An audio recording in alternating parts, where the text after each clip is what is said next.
Assalamualaikum warahmatullahi wabarakatuh. Innal hamdalillah nahmaduhu wa nasta'inuhu wa nastahdihi wa nastaghfiruhu wa natubu ilayhi wa natawakkalu alayhi wa na'udzu billahi min shururi anfusina wa min sayyiati a'malina man yahdihillahu fahuwal muhtadi wa man yudlil falan tajida lahu waliyyan murshida.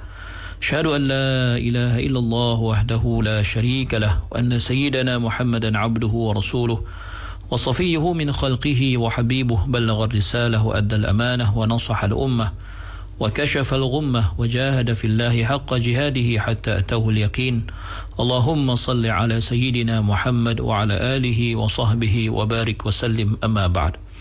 Muslimin muslimat, sahabat pendengar IKIM yang dirahmati Allah, marilah sama-sama kita rafa'kan kesyukuran kehadirat Allah di atas segala nikmat yang Allah Ta'ala kurniakan kepada kita, terutamanya nikmat iman dan Islam.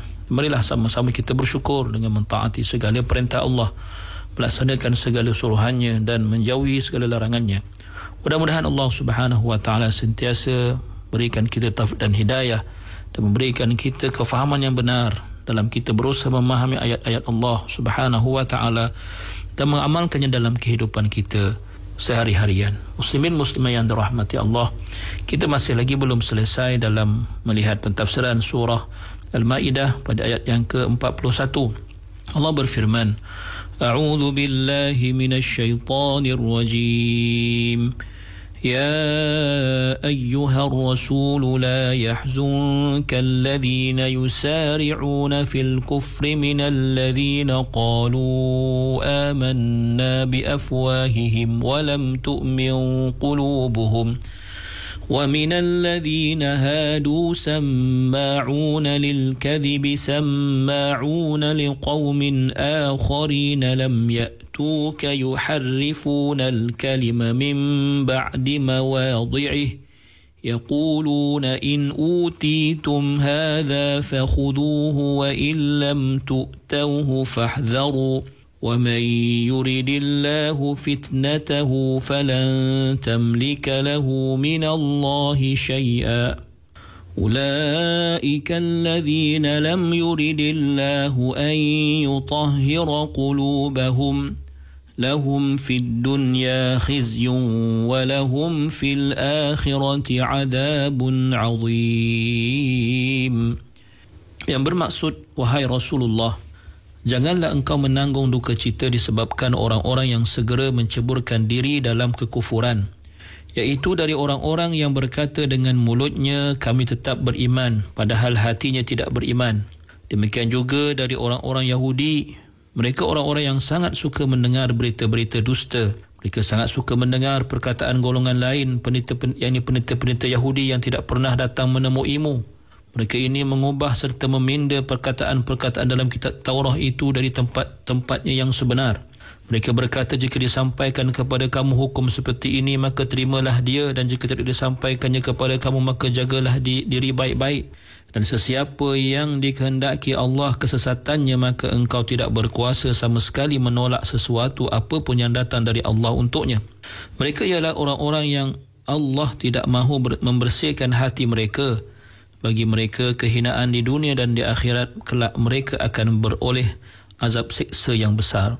Muslimin muslimat yang dirahmati Allah Subhanahu wa Ta'ala, kita sampai kepada frasa sama'una lil kadhibi sama'un qaumin akhirin lam ya'tuk, yang mana ia menjelaskan dua sifat bagi orang-orang yang segera terjebak di dalam kekufuran itu, iaitu kalimah sama'un jamak kepada sama', dan sama' merupakan sirah mubalaghah yang menunjukkan bersangatan, menunjukkan perkara yang dilakukan secara bersangatan, iaitu menunjukkan betapa orang yang bersifat dengan sifat ini sangat suka atau kerap kali atau berterusan dalam mendengar sesuatu yang dusta. Kerana jiwa mereka jiwa yang kotor, jiwa mereka jiwa yang keji, kerana mereka mendapati adanya rasa keseronokan dalam mendengar perkara-perkara dusta daripada pemimpin-pemimpin mereka dan pendeta-pendeta mereka. Itu pendeta-pendeta Yahudi. Dan bila mereka dalam sifat ataupun bersifat dengan sifat ini, maka mereka adalah serupa dengan pendeta-pendeta Yahudi itu dalam kesesatan dan juga kekufuran. Maka frasa ini menjelaskan tentang rupa sebenar golongan munafik dan golongan Yahudi ini, iaitu mereka bukan saja seronok mendengar perkara-perkara dusta, seronok menerimanya dengan hati terbuka, iaitu sifat mereka itu memang begitu, memang selalu dan sentiasa dan seronok dalam mendengar perkara-perkara dusta yang dibawa oleh musuh-musuh dakwah, musuh-musuh Rasulullah sallallahu alaihi wasallam. Dan mereka juga suka mendengar perkataan-perkataan dan kata-kata daripada golongan yang memusuhi Nabi sallallahu alaihi wasallam dan Islam, yang mana mereka itu tidak pernah pun hadir dalam majlis Rasulullah sallallahu alaihi wasallam, tidak pernah tahu hakikat yang sebenar yang sepatutnya mereka dengar, hanya kerana mereka itu adalah musuh Muhammad, maka mereka suka untuk mendengar apa juga yang disampaikan kepada mereka. Kemudian Allah menjelaskan lagi, yuharrifunal kalima min ba'di mawadhi'i.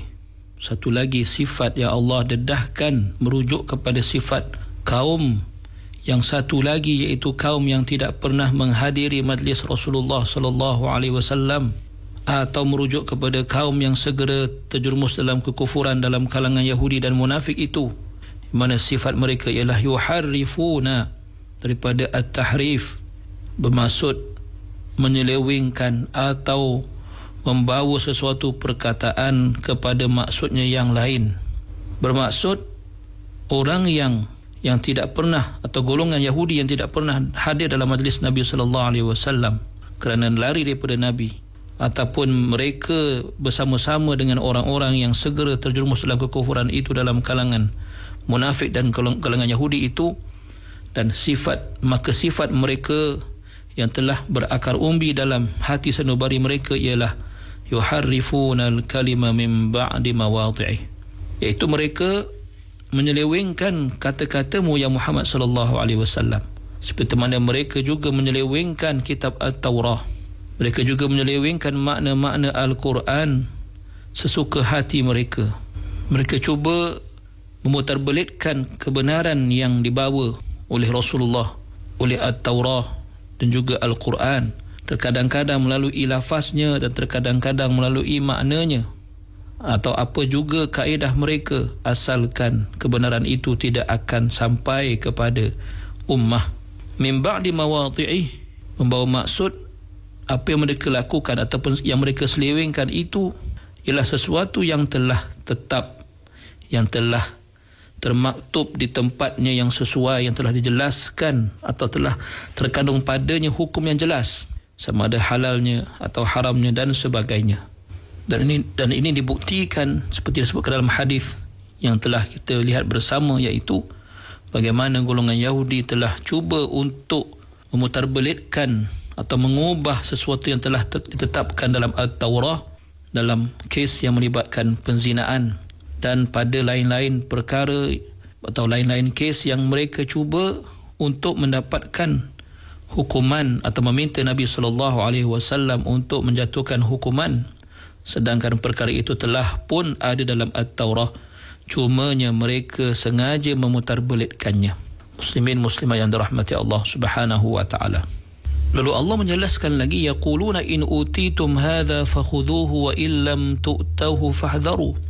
Menjelaskan apakah yang telah dituturkan sendiri oleh orang atau golongan Yahudi yang tidak hadir dalam majlis Rasulullah sallallahu alaihi wasallam, bagaimana sikap menipu mereka dan betapa sesatnya mereka, yang mana mereka tidak berjumpa dengan Nabi kerana takabur, kerana degil, dan mereka bukan sahaja menyelewengkan At-Taurah, menyelewengkan hukum-hukum At-Taurah mereka dan pengikut-pengikut mereka, bahkan di samping itu ditambah lagi mereka mengatakan kepada orang-orang yang mendengar dalam kalangan mereka yang berjumpa Nabi sallallahu alaihi wasallam ataupun mendengar bagi pihak mereka, mereka katakan kepada golongan ini atau Yahudi yang berjumpa dengan Nabi ini, yang meminta hukum daripada Nabi, in utitum hadza fakhudhu, sekiranya Muhammad memberikan fatwa kepada kamu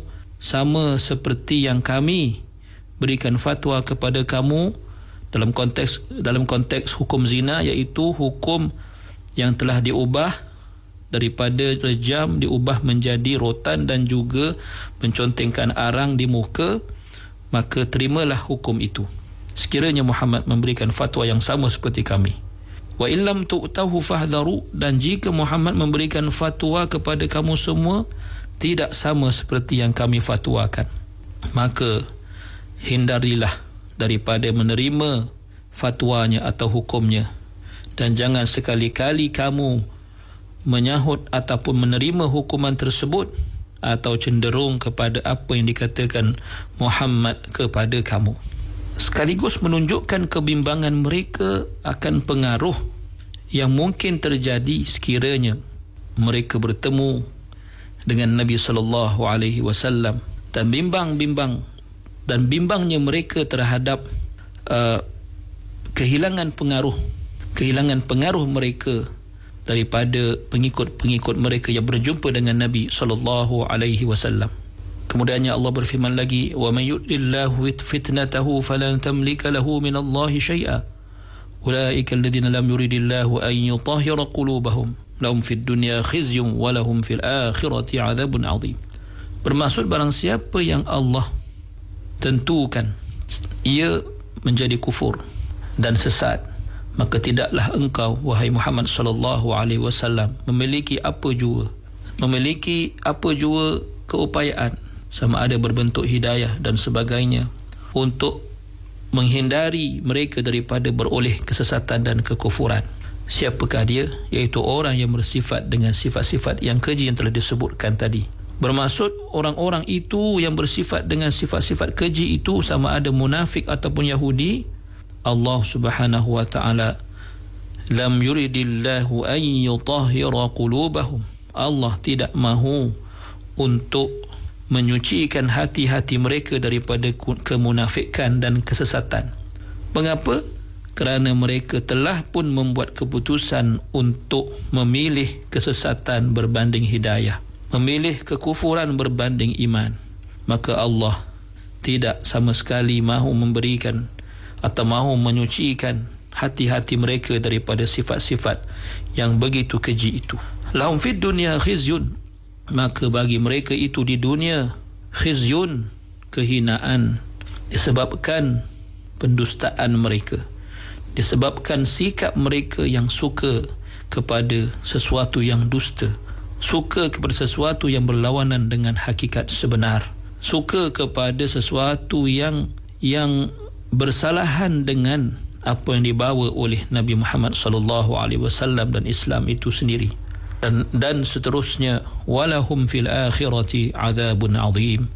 Di samping kehinaan dan kerendahan di dunia, bagi mereka juga azab yang pedih di akhirat, iaitu terjerumusnya mereka, dicampakkan Allah ke dalam api neraka buat selama-lamanya, disebabkan kejahatan, disebabkan kedegilan, disebabkan kekufuran dan kesesatan yang mereka sendiri telah memilihnya semasa hidup mereka di dunia. Mudah-mudahan Allah jauhkan kita daripada sifat nifaq dan juga kekufuran. Qul qawli hadha wa astaghfirullahal azim li wa lakum. Wassalamu alaikum warahmatullahi wabarakatuh.